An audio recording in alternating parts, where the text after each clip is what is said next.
Reporte 10. Entrevistas y comentarios con los personajes de la política, la economía, la sociedad, la cultura y el deporte que inciden en la vida de quienes habitamos en la península. Reporte 10, conducido por Lilia Arellano, Abelardo Martín y Francisco Rodríguez. Periodistas con 4 décadas de experiencia en prensa, radio y televisión nacionales. Reporte 10. Comenzamos. ¿Qué tal? Buenas noches. Gracias por estar con nosotros en este Reporte 10, en ausencia de Francisco Rodríguez, a quien enviamos un cordial saludo. Les saludamos Edgar Morín y Alberto Pérez Blas. Bienvenido. Bienvenidos. Y esta noche tenemos un invitado muy interesante que nos presenta un trabajo que es un espejo muy importante para mirarnos en México y desde México, las crónicas desde la región más violenta. Es un gusto presentar a Carlos Martínez. Carlos, gracias por estar con nosotros y gracias por venir a contarnos un poco estas crónicas desde la región más violenta. Antes de comenzar, explícanos un poco, porque para quienes no conocen la obra, sale firmado como Sala Negra de El Faro. Entonces, para quienes no te conozcan o no conozcan el proyecto, explícanos un poco de qué va y cómo llegan finalmente hasta esto, que es proceso de un trabajo también ya de varios años. Bueno, Edgar, Alberto, en principio gracias por el interés en el libro y gracias por tenerme en este espacio. Yo soy periodista y desde hace más o menos una década me dedico exclusivamente a dar cuenta e intentar explicar la complejidad de los fenómenos que configuran la violencia en América Central. Como ustedes saben, la América del Centro, particularmente lo que se conoce como el Triángulo Norte, Guatemala, Honduras y El Salvador, se han configurado desde hace un montón de años como una de las regiones más violentas del mundo, con una de las tasas de homicidios más disparadas y con una además de degradación del Estado más complejas. El periódico para el que trabajo, El Faro, en 2011 decidió crear una sección de investigación especial sobre la violencia y desde ese momento nos hemos dedicado a escribir, particularmente haciendo uso del periodismo narrativo, digamos, del periodismo de no ficción, para dar cuenta lo más profundo que hemos conseguido reportear esta cantidad enorme de fenómenos. Y este libro es la segunda compilación de crónicas y de historias sobre Centroamérica o sobre fenómenos que afectan a Centroamérica, cuyas explicaciones a veces están en México, otras veces están en Barcelona y otras veces están en Estados Unidos. Entonces, este es, digamos, la segunda compilación de una década de trabajo sobre la violencia en la región. Muy bien. El libro, como podrán descubrir cuando lo lean, está dividido en 3 partes que son como muy interesantes de este eje. La primera tiene que ver con pandillas y hay una génesis de la pandilla que se remonta a California, a la guerra sucia de los años 80 en Centroamérica, y hay varios componentes importantes. La segunda, que es también muy relevante, tiene que ver con lo que los autores llaman la ausencia de Estado. Y finalmente algo que también es clave en todo esto, que ocupa la tercera parte de la obra, es las víctimas, que muchas veces quedan invisibilizadas, digamos, ante esta violencia casi espectacular de la pandilla, que habría también que empezar distinguiendo que no es la misma criminalidad ni la misma forma de violencia del mundo de la pandilla que la del crimen organizado, digamos, a la mexicana. Definitivamente, es decir, a ver, la pandilla es, digamos, en sentido estricto, crimen organizado, es decir, es una estructura criminal, es un fenómeno social que cobra, digamos, una expresión criminal, tiene una estructura interna, tiene liderazgos nacionales y tiene contactos transnacionales. Sin embargo, la motivación de la pandilla, a diferencia de los cárteles mexicanos, por ejemplo, y en su momento de los cárteles colombianos, no es exclusivamente el enriquecimiento de sus miembros y no surgen como estructuras netamente económicas. Es decir, en un principio, digamos, el cartel de Medellín fue una empresa de exportación y de importación de cocaína, digamos, y funcionaba de esa manera, con su capo, es decir, con su gerente general, con su CEO, digamos, y con una pirámide que se desglosa de esa manera. Ningún sicario iba a reclamar si Pablo Escobar ganaba más dinero que él. Vaya, las pandillas son estructuras que tienen a la base, digamos, fenómenos sociales cuya palabra básica es migración, pertenencia, identidad, y sobre todo son estructuras que se crean a partir de miembros que oscilaban entre los 13 y los 18 años. Desde luego, a esa edad y con esa estructura no creas estructuras dinámicas en el sentido comercial, digamos. No existe, y tengo una década cubriendo pandillas, un pandillero rico, ¿no? Es una expresión social de la marginalidad que con el tiempo se ha ido sofisticando, aprovechando el vacío que el Estado deja para gobernar territorios y sobre todo ofreciendo alternativas a una generación de muchachos que creció sin alternativas. Es decir, El Salvador, ¿sabes? Centroamérica pasó por el valladar, digamos, de la Guerra Fría, y por alguna razón las claves de la Guerra Fría consideraron que Centroamérica era imprescindible a la hora de ganar o perder el comunismo, el capitalismo y tal. Y nuestras guerras civiles fueron feroces, dejaron a los estados institucionalmente en los huesos. Cuando por fin en los 90 terminan las guerras civiles, los estados no tienen la capacidad de satisfacer o de integrar o comprender a una generación enorme de muchachos cuyos padres habían matado con fruición durante la guerra civil, pero era una generación que ya no conectaba con estos ejes, que ya no conectaba con la idea y con los ideales o con la ideologización que padecieron sus padres. Pero había apenas cabida para ellos en los países que habíamos construido y en las sociedades profundamente desestructuradas que quedaron después de la guerra civil. Por supuesto, el fenómeno prosperó como el fuego en la paja, ¿no? Es lógico que eso haya ocurrido.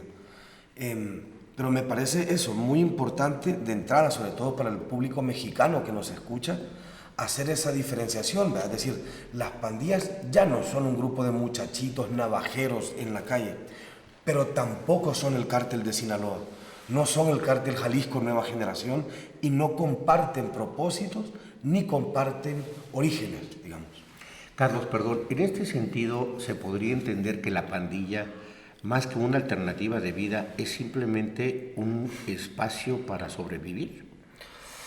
Sí, mira, digamos, la mala salvatrucha 13, cuya sombra ha crecido tanto a la luz del presidente Trump, que la ha pronunciado como enemigo máximo y que la han incluido, en mi criterio, tontamente, en listas en las que comparte cartel, digamos, con los Zetas o con la Yakuza japonesa o con las triadas chinas. Es decir, no son las ligas ni es el propósito de las pandillas. Eso sí, sin embargo, son estructuras criminales con una enorme capacidad de control del territorio, con una enorme capacidad de extorsión y al mismo tiempo con una desbocada manera de usar la violencia. Son un fenómeno social, constituyen, como decías, una respuesta a una generación y a unos muchachos para quienes no hay nada. En California, cuando se fundó la Mara Salvatrucha, la MS-13 y el Barrio 18, por ejemplo, que son las pandillas con mayor presencia en América Central, se trataban de integrar a una generación de muchachitos migrantes que apenas cabían en la sociedad gringa, pues, y que les hacía saber todos los días, tú no perteneces, tú no sos parte de aquí. Cuando los centroamericanos comenzaron a migrar, los mexicanos, sus descendientes, los chicanos, no estaban dispuestos a que tuviéramos, digamos, una bienvenida que ellos no tuvieron. Claro. Y lo primero que se aprende cuando querés mimetizarte con una sociedad es a despreciar como esa sociedad desprecia, es a despreciar como te despreciaron. Y los centroamericanos nos hallamos con ese entorno en Los Ángeles, Entonces, esa generación de niños que llegaron de 12, 13 años huyendo de la guerra civil, o de muchachitos que escaparon del reclutamiento del ejército o de la guerrilla, se encontraron en Los Ángeles un ambiente profundamente hostil y a unos padres que debían trabajar 3 jornadas, de manera que tenían que buscarse la vida solos, digamos, y arreglársela solos. Y naturalmente, Los Ángeles tenía una larga tradición de organizarse en pandillas. O sea, el barrio 18 se creó en 1950 como una escisión de una pandilla todavía anterior, de los 20. Y hicieron lo que había, se organizaron y crearon su propia estructura criminal, que al principio tenía una expresión casi infantil, que era la Mara Salvatrucha Stoner, que luego se convirtió en la Mara Salvatrucha 3. En esta génesis creo que también es interesante poder ubicar estos jóvenes o estas pandillas suelen ser los eslabones o los últimos eslabones de una serie de cadenas delictivas. Pensaba, por ejemplo, en cómo el cártel de los hermanos Arellano Félix subcontrataba pistoleros en el barrio Logan de San Diego, en estos términos más de subcontratación, o incluso algunas referencias a que algo parecido ocurría en Medellín en los tiempos de Escobar respecto a subcontratar. Pero en esta génesis de la que ustedes nos hablan, hay algo interesante, es decir, ahora la nueva generación, por llamarla de alguna forma, de pandilleros no usa tatuajes, y esta sofisticación llega, digamos, a otras partes, es decir, lleva al lavado de dinero, lleva a los bancos. ¿Cómo se ha llegado a esta parte? También si nos puedes explicar, a esta parte del fenómeno. Es decir, porque nos quedamos de pronto con esta imagen mediáticamente muy atractiva de los hombres tatuados, pero lo que vemos ahora es que los pandilleros, o algunos ya nos están tatuando, y algunos dicen, bueno, es que yo trabajo en la Mara, como si se tratara de una corporación o de una empresa.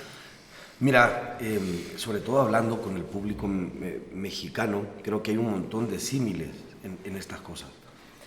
Cuando el Estado voltea a ver para otro lado, o sobre todo cuando el Estado se convierte en cómplice de la violencia, y sobre todo cuando el Estado usa la violencia, la política usa la violencia como un acicate para conseguir votos y para administrar el miedo, que es una fuente para abrevar votos espectacular. Durante años los gobiernos centroamericanos se desatendieron de las razones profundas de este fenómeno.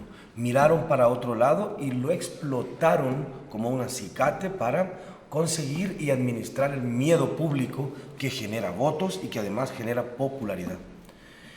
Desde luego, si dejas medrar a la sombra un fenómeno como este, pasan de ser unos muchachitos deportados que se consideraban pandilleros veteranos a los 22 años, y luego se convierten en una estructura que pasó de extorsionar a la tienda del barrio y que al día de hoy extorsionan a la Coca-Cola en El Salvador, que al día de hoy extorsionan a las empresas inmobiliarias y que al día de hoy tienen capacidad, por ejemplo, de hacer que grandes empresas hoteleras o la cadena McDonald's o la repartición del producto de Coca-Cola Company o de la cervecería Sap Miller les pague si quieren que sus repartidores vivan, o que las tiendas consigan vender ese producto, o las grandes empresas de harina, por ejemplo, que tienen que repartir su producto en el territorio, tienen que pagar a esta estructura. Claro, si dejas medrar a la sombra estructuras criminales, pasan de ser gatos a leones y no te das cuenta en qué momento esa cosa que te parecía simpática, usable y administrable te muerde la mano y comienza a ser una estructura criminal complejísima. Es decir, se ha dicho muchas veces, por ejemplo, que el Estado mexicano administró el territorio nacional buscando rédito, dinero, corrupción, pero al mismo tiempo intentando evitar el conflicto entre cárteles.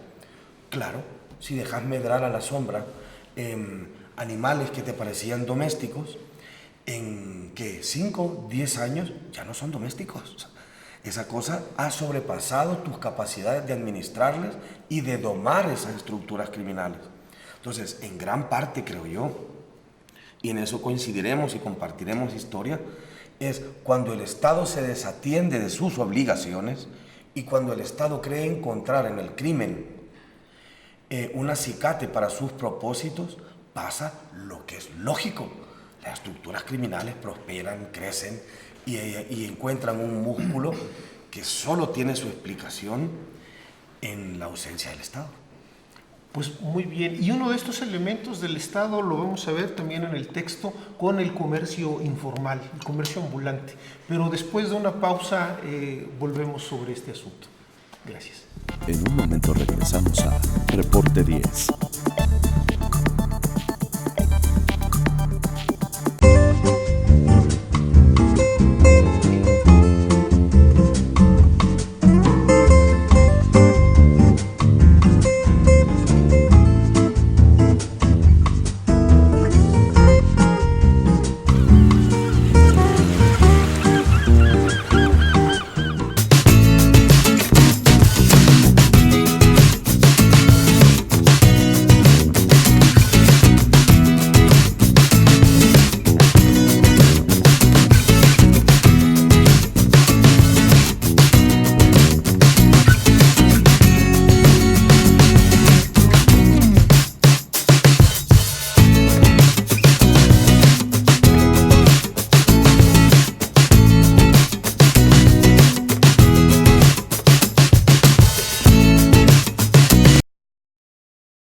El Plan Municipal de Desarrollo 2016-2018 consolidará el desarrollo de Isla Mujeres. A través del eje rector Isla Mujeres con calidad de vida, serán dignificados los centros de población mediante la planeación urbana, gestionando ante las instancias correspondientes el equipamiento e infraestructura acorde a sus necesidades.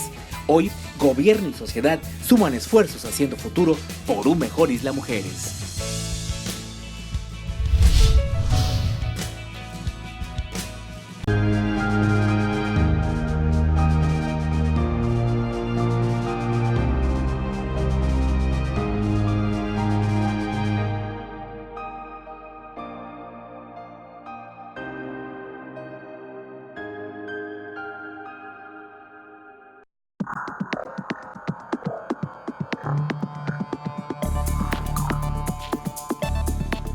Pues regresamos a Reporte 10, gracias por seguir con nosotros. Y algo que aparece en esto, que es muy importante y que vale la pena, como tú bien planteas, recuperar, es el asunto de la ausencia del Estado y en qué momento esto empieza a derivar hacia Estado fallido y en qué momento también el Estado fallido suele ser propaganda, desde círculos como Washington, por ejemplo.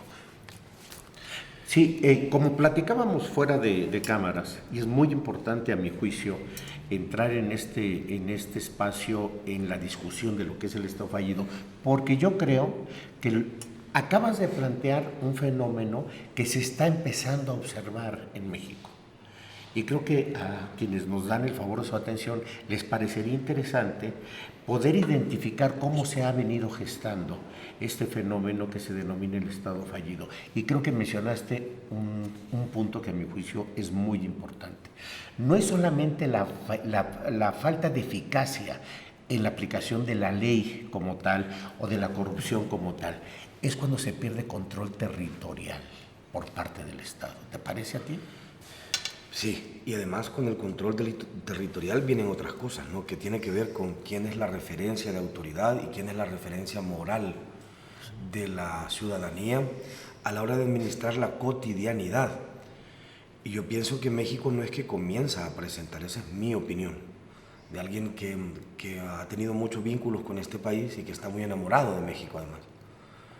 Yo creo que México no comienza a dar muestras de Estado fallido, es decir, cuando hay que felicitar a un presidente porque tiene que dejar libre a un capo en Culiacán, no solo has perdido el territorio, has perdido la acción poderosa del Estado y en todo caso te resignas al premio de consuelo, ¿no? Que es, está bien, no hice una escabechina ciudadana y renuncié a la acción del Estado, de la aprehensión de un criminal, tal. Pero eso no comienza así, eso comienza un montón antes. Te cuento una anécdota. Hay una comunidad en San Salvador, muy empobrecida, que se llama el reparto Las Cañas. El reparto Las Cañas se divide en dos porciones de territorio. La mayor cantidad de gente quedó en la parte de abajo, pero en la parte de arriba quedó la escuela pública y la iglesia. Entonces, en la parte de abajo quedó bajo el control del barrio 18 y la parte de arriba quedó bajo el control de la Mara Salvatrucha 13. Para que los muchachitos de abajo accedieran a la escuela, la MS-13 debía dar su aprobación, pero no solo eso. Si no aprobaba, esos muchachitos se quedaban sin estudiar. Controlaban tanto la escuela que los profesores se enfrentaban a este problema. Un maestro, dando clases, se da cuenta que a su clase ha entrado un niño fumando, pero sabe que ese muchacho está vinculado con la pandilla y entonces se calla la boca, pero sabe que si lo permite tendrá un problema de descontrol en su clase, así que habla con el líder de la pandilla en el territorio. El líder de la pandilla es otro muchachito que estudia en esa misma escuela, que de hecho es un buen estudiante de bachillerato. Y le dice, mira, este ha venido fumando, y cuando le reté, este otro me dijo, no me respetó, me retó a mí también. Y el otro le dice, no se preocupe, profesor, yo arreglo eso. Al día siguiente llegó el niño deforme a disculparse con el profesor con lo que le quedaba de cara. ¿Quién es la autoridad en esa escuela? Si vos sos un niño pequeño, ¿quién querés ser?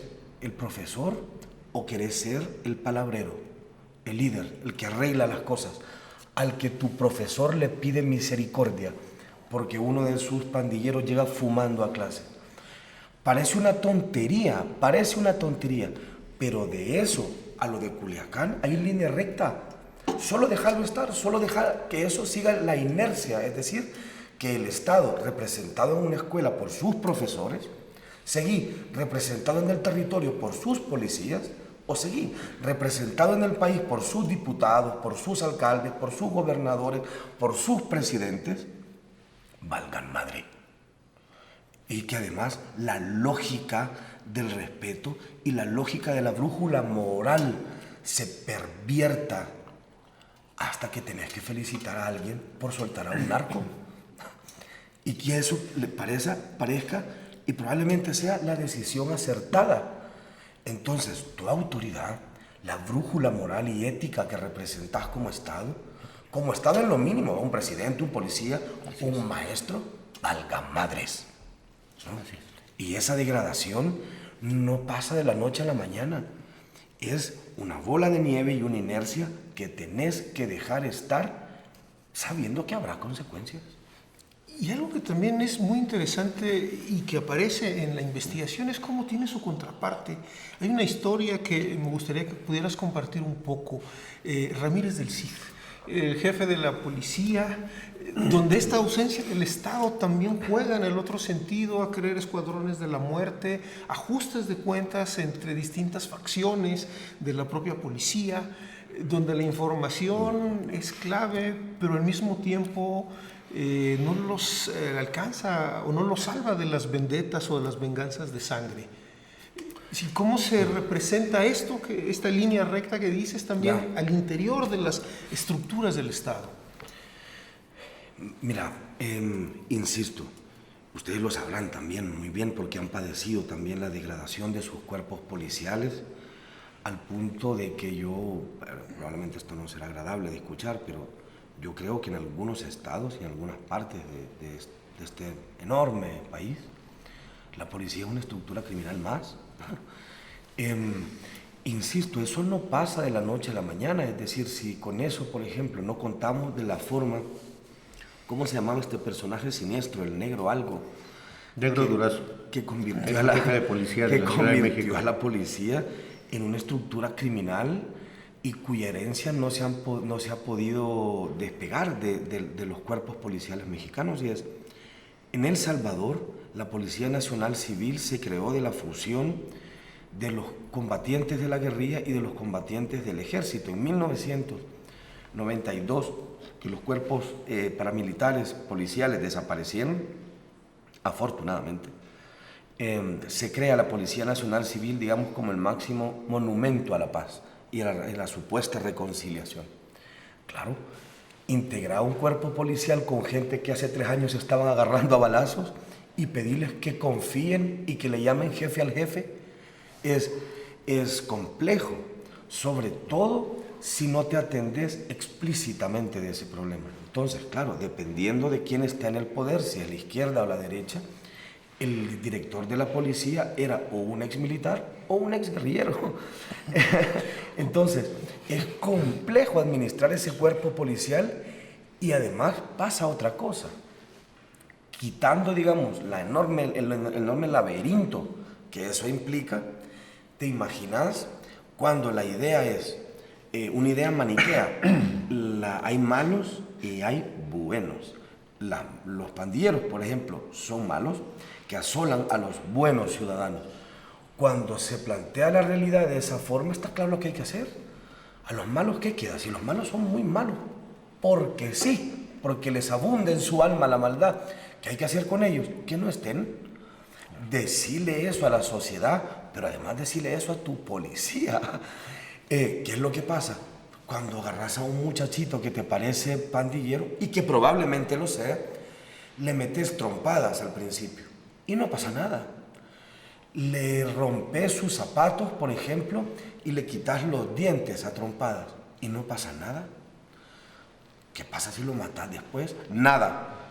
O al menos en la cabeza de ese policía no pasa nada. Y en todo caso está librando a la sociedad de un malo, ¿no? Y en todo caso, en esa comunidad, que es pobre, donde no es cierto que la mayoría sean pandilleros, sino la minoría, la policía arrincona a los muchachos que por vivir ahí tienen un estigma sobre su cabeza, y es: sos joven, vivís en una comunidad compleja, sos pandillero, entonces te detengo, te humillo, te golpeo o te mato. Finalmente, la policía contribuye a una idea, que es: si soy un muchacho de una comunidad y la policía me dice que soy pandillero, me trata como pandillero, me pega, me humilla o me mata, padezco los problemas de ser pandillero sin ningún beneficio de ser pandillero. De manera que ser miembro de la Mara Salvatrucha es la opción lógica.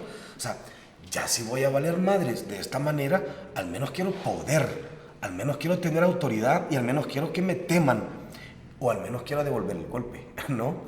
De manera que insisto en esto, cuando el Estado pervierte su actividad legal y cuando se le indica a la policía que no sos un cuerpo legal que tiene un marco que está regulado según la ley, sino que sos Batman, actúas como Batman. Y el Estado no puede permitir un milímetro de esa degradación, porque la degradación que hoy tenés hoy, mañana no se reduce, y pasado mañana no es que vaya a ser más pequeña, y el otro año no es que vaya a ser menos corrupta, porque sí, es si dejas a los fenómenos criminales actuar en el Estado, crecen. Pero eso es lógica pura. Y creo que en América Latina, ni siquiera solo en México, en América Central, en Colombia, en América Latina en general, creo que hemos tolerado como sociedades a gobiernos que han convivido demasiado alegremente con estos fenómenos y que han vuelto a ver para otro lado cosas que están en el centro de la mesa como enormes elefantes blancos, y nos hemos hecho un poco los desentendidos, un poquito todos, ¿no? Un poquito todos, comenzando por los responsables de no hacerse los desentendidos. Por supuesto. Habría otros componentes que también llaman mucho la atención en este proceso. Nos decía tu hermano, con quien ya conversamos a propósito de su libro El niño de Hollywood. Muy bueno, por cierto, valga el comercial. Sí, que vale la pena que lo lean también, que es esta historia, desde la historia de la pandilla desde un muchacho, ¿no? Y algo que es interesante también es cómo los políticos, nos explicaba él, tienden a volverse pandilleros, los pandilleros a recurrir a la política. Cuando hablabas, a mí me recordaba el dilema ahora de, bueno, ¿quién va a mandar en la Guardia Nacional? Policías, militares, echaron a los civiles, cuando el problema de la criminalidad no es un problema de tipo militar, sino es un problema de tipo eminentemente civil. Y la Guardia Nacional con el agravante. Yo he convivido con la Guardia Nacional, digamos, porque también uno de los ejes que nos ha parecido más importantes a la hora de cubrir estos fenómenos es migración. La Guardia Nacional, por favor, es decir, la Guardia Nacional no la planeó nadie, o sea, salvo 15 minutos antes de que les pusieran GN en los brazos y los sacaran a la calle a cazar migrantes centroamericanos. La Guardia Nacional, la respuesta de México a los ladridos del presidente Trump, y es para aplacar la ira de este señor. El presidente López Obrador le dio de comer migrantes centroamericanos y los dientes con que se mastican se llama Guardia Nacional. Fuera de eso, yo no sé cómo van a arreglar ustedes ese lío, pero es un cuerpo que está tan poco planificado en un país que tiene demasiadas policías. O sea, ¿qué es una dirección correcta de esa cosa? Si no la has planeado con un propósito, si no surgió de un plan diseñado para sustituir o para hacer que el Estado tenga una presencia de X o Y forma, sino como una respuesta emergente, inmediata, a una necesidad de aplacar un problema que tenés hoy y que tenés que arreglar mañana. Entonces, ¿no te parece un poquito tarde estar teniendo el debate quién va a dirigir un cuerpo que ya está en la calle deteniendo gente? Supongo yo que lo ideal es que eso se planeara, no sé, al menos 2 días antes, 3 días antes, ojalá 2 años antes, ¿no? Ya que no es el caso, ojalá que este cuerpo, que todavía, por ejemplo, no recibe sobornos de los polleros y hasta donde yo entiendo, todavía mantiene alguna distancia en general, digamos, con estructuras criminales, no se pervierta como se han pervertido los otros cuerpos policiales mexicanos. Perdón, yo tenía que hablar de la Guardia Nacional, lo tenía en la garganta. Está muy bien, y ahora que regresemos de un corte, veremos cómo esto está conectado con el otro gran problema que es el de la migración por un lado y con el otro muy serio de los refugiados. Muy bien. Regresamos.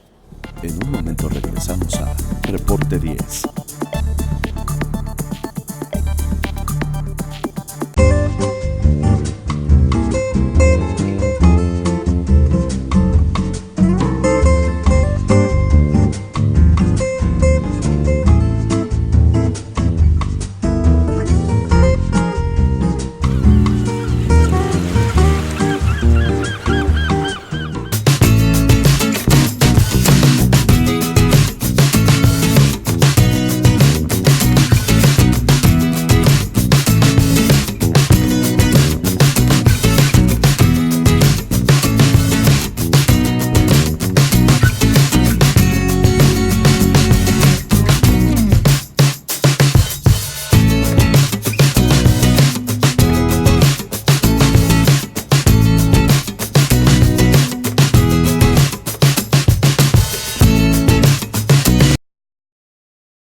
El Plan Municipal de Desarrollo 2016-2018 consolidará el desarrollo de Isla Mujeres. A través del eje rector Isla Mujeres con calidad de vida, serán dignificados los centros de población mediante la planeación urbana, gestionando ante las instancias correspondientes el equipamiento e infraestructura acorde a sus necesidades. Hoy, gobierno y sociedad suman esfuerzos haciendo futuro por un mejor Isla Mujeres.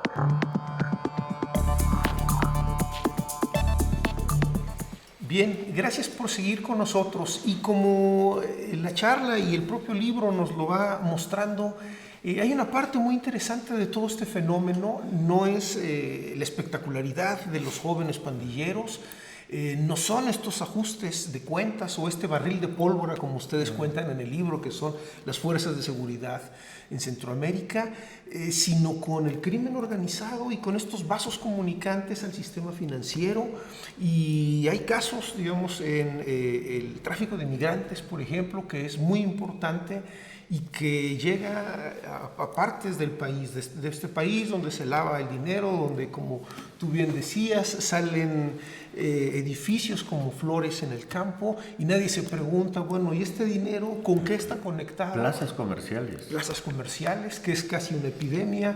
¿Con qué está conectado y cómo se vinculan estos vasos comunicantes con la ausencia de Estado y sobre todo con el lavado de dinero, el sistema financiero, que es finalmente donde está el problema de fondo de todo esto? O sea, mira, la cantidad de fortunas que se han creado a la sombra del poder han conseguido edificar, digamos, emporios tan poderosos,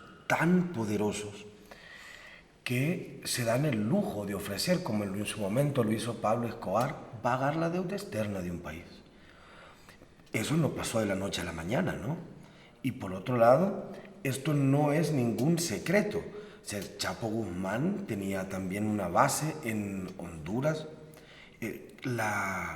Casi el 100% de cocaína que llega desde Sudamérica al control de los cárteles mexicanos pasa por Centroamérica, una región que no es precisamente rica, digamos, de manera que el poder corruptor de esas inmensas fortunas que van en lanchas, que van en vehículos, que van por tierra, por aire en América Central, tienen una capacidad de destrucción institucional feroz. Entonces, vos te imaginás el enorme poder de Chapo Guzmán aplicado a Honduras. ¿Qué se puede resistir a eso? Es decir, si los recursos con los que cuenta la organización que dirige ese criminal exceden por mucho las capacidades financieras de ese país, ¿no?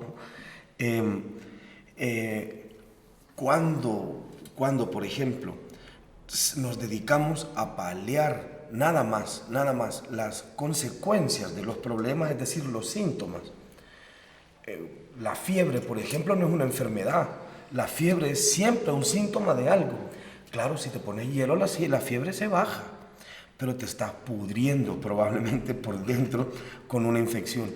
Y nos hemos dedicado a eso. La foto es extraordinaria. La policía bota a la puerta de una casa, saca del pelo a un muchacho con la M y la S tatuada en la cara, pero eso es ponerse hielo.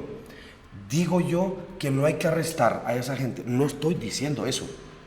Lo que digo es que estamos paliando síntomas, y de pronto aparecen, por ejemplo, como hablábamos fuera de cámaras, ¿no?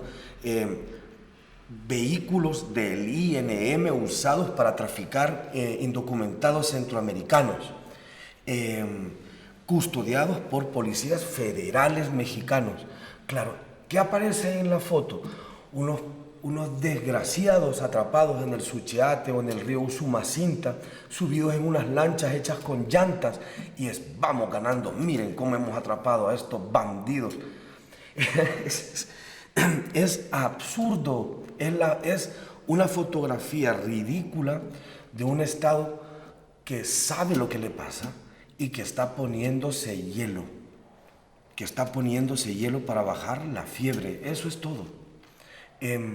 Insisto, de eso no nos libramos, y esto, Centroamérica y México, más nos vale, creo yo, comprendernos como una región. Lo que pasa ahí abajo repercute aquí. Si los nicaragüenses, si los costarricenses, si los hondureños y los guatemaltecos voltean a ver para otro lado cuando pasan, no sé, pequeñas cantidades, como cientos de toneladas de cocaína, no es de extrañar que esas toneladas estén lógicamente en México. Es que 2 más 2 es 4. La América del Centro tiene el problema de que solo ha quedado en el centro toda su maldita vida. De forma que si no nos atendemos regionalmente de esos problemas, pero en serio, revisar el sistema circulatorio de la banca, de verdad puede pasar esas toneladas de cocaína por América Central y no hay una derrama financiera notable en el sistema bancario. De verdad, por ejemplo, se pueden amasar esas fortunas en México sin que el sistema financiero mexicano lo note.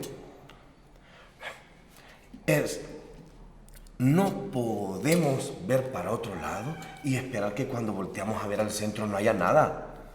¿Vean? Entonces, claro, es más fácil tomarse la foto golpeando a un pandillero tatuado de la cara, arrestando a un pobre diablo que va en el lomo del tren de la muerte, o pegándole a un sicario que hay que detenerlo, que hay que pararlo, que hay que encarcelarlo.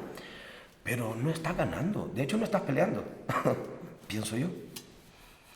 Algo en este sentido que también creo que es muy importante en el libro y precisar, y además tú eres un especialista en esto, es cómo la guerra en Centroamérica y todo este proceso del cual nos has hablado ha devastado el tejido social, lo ha hecho añicos, y más que un proceso migratorio, dicen, o hay algunos planteamientos en torno a que son miles y miles de refugiados huyendo de una muerte segura. Y, digamos, desde el racismo mexicano se ve como un asunto de migrantes y se olvida esta parte de una violencia que, como bien ilustran ustedes, es un problema estructural, es un problema regional y que va creciendo sin parar el fenómeno, al menos hasta ahora. Sí, miren, si he insistido tanto y si he asomado demasiado mis narices en los asuntos mexicanos, es porque me parece importante decirle a los lectores mexicanos, a los que apelo y a los que pido, compren el libro y léanlo, que la idea es,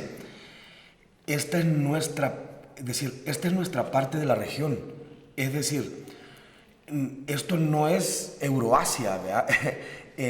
Lo que pasa en este libro y lo que contamos en este libro les afecta, es decir, no es una tontería. Cuando vieron pasar esa caravana multitudinaria que llegó a Tijuana, tiene que ver con lo que contamos en este libro, es decir, la Guardia Nacional está desplegada en su país por lo que contamos en este libro y los fenómenos que atraviesan México, por ejemplo, la posibilidad de que a México lleguen toneladas de cocaína, tiene que ver con lo que contamos en este libro, ¿no? Esa es mi insistencia a la hora de conectar fenómenos. En el caso de la migración centroamericana que huye de su región, por ejemplo, acompañada a la caravana que salió, la primera caravana, la del 18 de octubre del año pasado, de 2018, desde Centroamérica hasta Tijuana. Y dos cosas importantes que decir en esto. Una, hay un acto animal en el hecho de poner un pie delante del otro hasta salirte del país que te vio nacer, pues, con 3 bebés a cuestas. Nadie acomete esa locura y ese viaje si no cree 2 cosas. A mí se me acabó un país, para mí aquí no hay nada, y para los míos no hay nada. Y si en el futuro debo imaginarme a mí, decir, si yo quiero estar en el futuro, y quiero que haya un futuro donde esté yo, donde yo exista, donde yo opine y donde opinen estos 3 bebés que van conmigo, debo poner un pie delante del otro hasta salirme. Y lo voy a hacer en grupo para protegerme. Eso es una sentencia atroz. Nadie debería intentar sobrevivir largándose de la tierra que conoces, pues.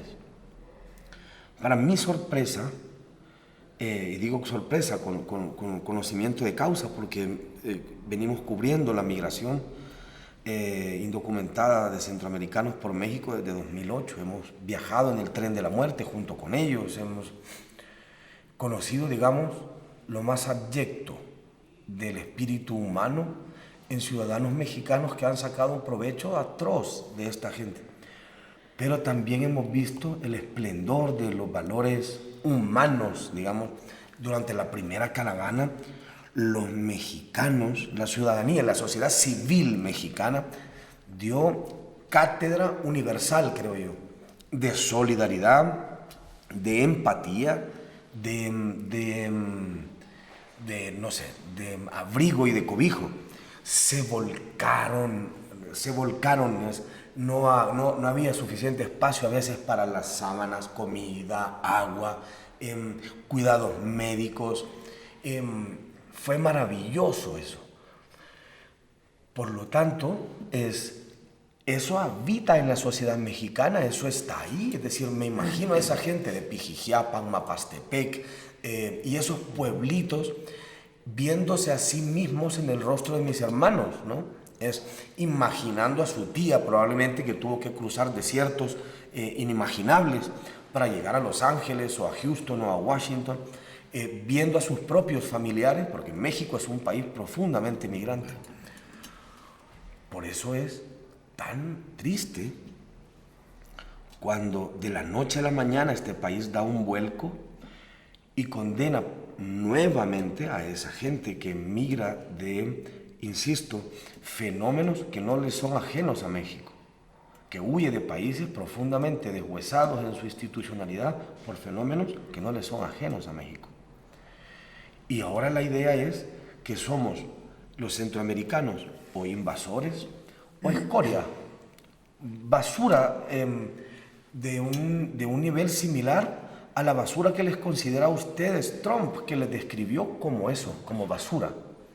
Entonces, es impresionante cómo tenemos la capacidad de, como región, no darnos cuenta de que estamos conectados, de que ese montón de gente que mendiga refugio en México o que mendiga misericordia a la hora de atravesarlo, es un reflejo de cosas que le pasan a México. Es decir, que no son ajenas. Pienso yo que en eso es uno de los episodios y que probablemente quedará para la historia, uno de los episodios y una de las características más tristes de este momento, ¿no? Que es cómo regiones que compartimos la piel tenemos la capacidad de desoírnos, de darnos la espalda y de ser profundamente crueles entre nosotros, ¿no?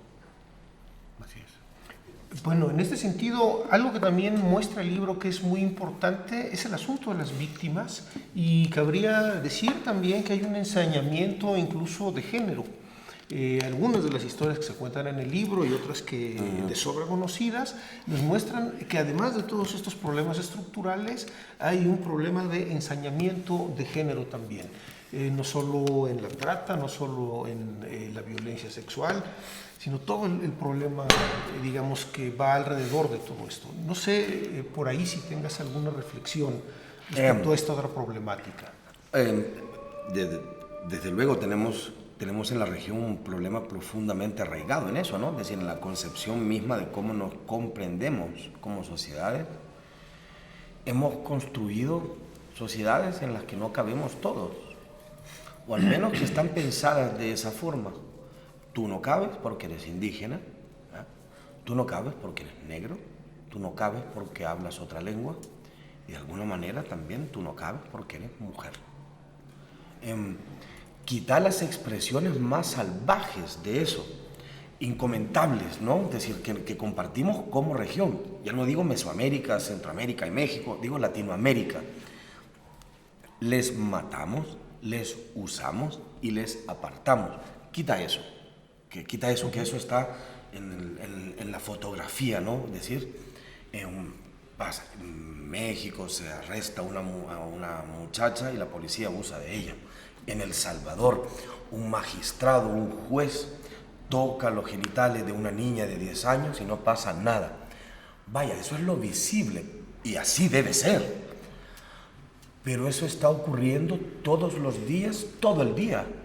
Es decir, el ensañamiento y la maldad con la que eso ocurre es visible. Y desde luego Si a eso le sumas expresiones criminales como las pandillas o el narcotráfico, y si a eso le sumas la ausencia del Estado para controlar, siempre terminan siendo las comunidades o los grupos poblacionales más vulnerables los que reciben el peso de lo que está arriba, ¿no? Es decir, si sos pobre, recibís el peso de todo lo que queda encima de vos. Si sos indígena y si sos pobre, pues si sos indígena, pobre y mujer, quedan más cosas encima de vos, ¿no? Que se expresan en la cotidianidad en cosas que son difíciles de ver en países sepultados en cadáveres, ¿no? Entonces, claro, contás la violencia homicida, contás el narcotráfico, contás la corrupción, pero es que allá abajo están pasando un montón de cosas que se cuentan en este libro, que son cotidianidad pura. Cotidianidad pura. Esa es la cotidianidad de esos grupos así de vulnerables. Entonces, cuando se cuenta la historia de violaciones, cuando se cuenta la historia de abusos, no es sino la expresión de la cotidianidad. Y eso es lo más jodido, porque si fuera un hecho aislado, o si fuera un crimen sorprendente, como cuando un alemán se vuelve loco y agarra un cuchillo y hace una escabechina en la calle de Berlín, que es, qué raro, qué nos pasó, quién eres. No, cuando es cotidianidad, es cuando estás verdaderamente jodido. Es desenterrar, por ejemplo, cementerios clandestinos y encontrar 1, 2, 3, 4, 5 cadáveres de chicas jóvenes cuando ibas a buscar uno. Cuando la fiscalía estaba buscando uno en ese lugar, chica, te quita el aliento. Y entiendo, corríjame si me equivoco, que México en eso es también atroz, ¿no? Así es. Es que yo, no sé, yo probablemente lo he repetido demasiadas veces en esta entrevista, pero es que pienso que somos una región que no tiene posibilidades de encontrar solución a sus problemas y a los espantos que nos asolan la vida si no nos pensamos como región y si no hacemos frente a la realidad como región, porque compartimos profundamente una historia, pero compartimos sobre todo también las consecuencias de los mismos males. Nos afectan exactamente los mismos males. Si un centroamericano piensa que porque el cartel de Sinaloa no es centroamericano, no le afecta, es un idiota.